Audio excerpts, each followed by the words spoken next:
លើ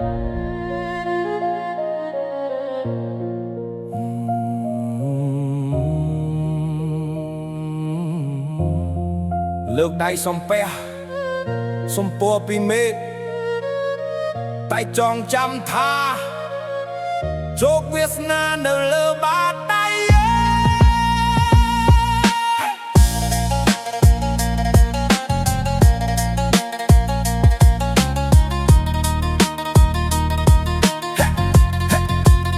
បុណ្យព្រះសំពះទេវតាសូមឲ្យគ្រុនណាកាជាសេដ្ឋី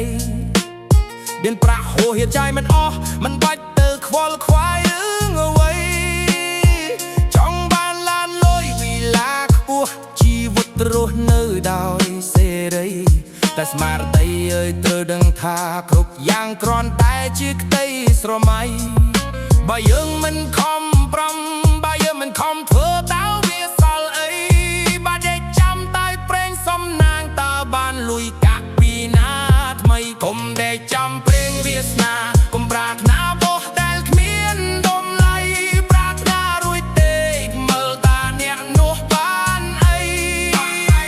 ប្រាថ្នាហើយយើងធ្វើទៅលោកមានជោគវាសនារាសី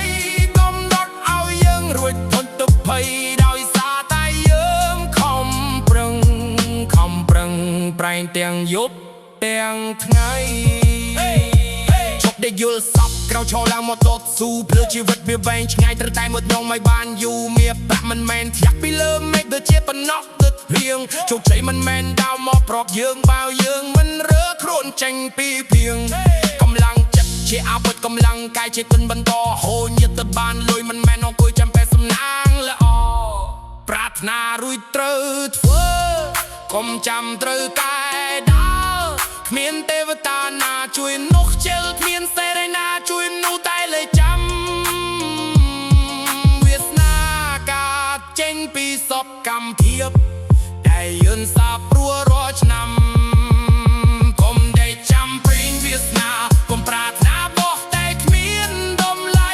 ប្រាថ្នារួចទេមើលតាអ្នកនោះបានន័យប្រាថ្នាហើយយើងធ្វើទៅលោកមានជោគវាសនារាសី